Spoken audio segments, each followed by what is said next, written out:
Alors, aujourd'hui, on plonge dans la vie et l'œuvre d'une voix littéraire franchement incontournable. Il s'agit de l'auteure franco-sénégalaise Fatou Diome. Et son parcours, c'est une histoire assez incroyable de résilience, de migration et surtout de la puissance des mots. C'est vraiment la question qui est au cœur de tout ça.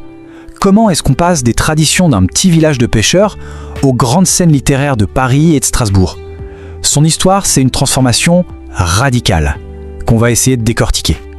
Section 1, une voie entre deux mondes, d'une île sénégalaise à la scène mondiale. Alors, pour bien comprendre, il faut repartir du début, des origines. Et tout commence là-bas, sur l'île de Niodior, au Sénégal, dans un monde qui est vraiment façonné par l'océan et par les traditions. Ce qui est fascinant, c'est sa détermination, et ce dès son plus jeune âge. Il faut bien se représenter le contexte, on est dans une société où le destin des filles est, disons, tout tracé. Et elle, elle choisit un autre chemin.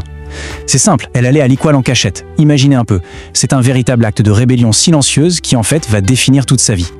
Et le plus fou, c'est qu'à 13 ans seulement, elle prend cette décision radicale de quitter son village, juste pour pouvoir continuer à étudier. En fait, son parcours peut se résumer en 3 dates vraiment clés. D'abord 1968, sa naissance à Niodior, au Sénégal. Ensuite, 1994, un grand tournant, elle arrive en France, à Strasbourg, à 22 ans. C'est le saut dans l'inconnu. Et puis 2003, c'est la consécration, la publication de son premier roman qui va faire grand bruit, Le ventre de l'Atlantique. Section 2, le rêve d'ailleurs, le puissant mythe de l'Europe. Et justement, ce voyage vers la France, ça nous amène à un thème absolument central dans son œuvre, l'attrait, le magnétisme de l'Europe. Pour beaucoup de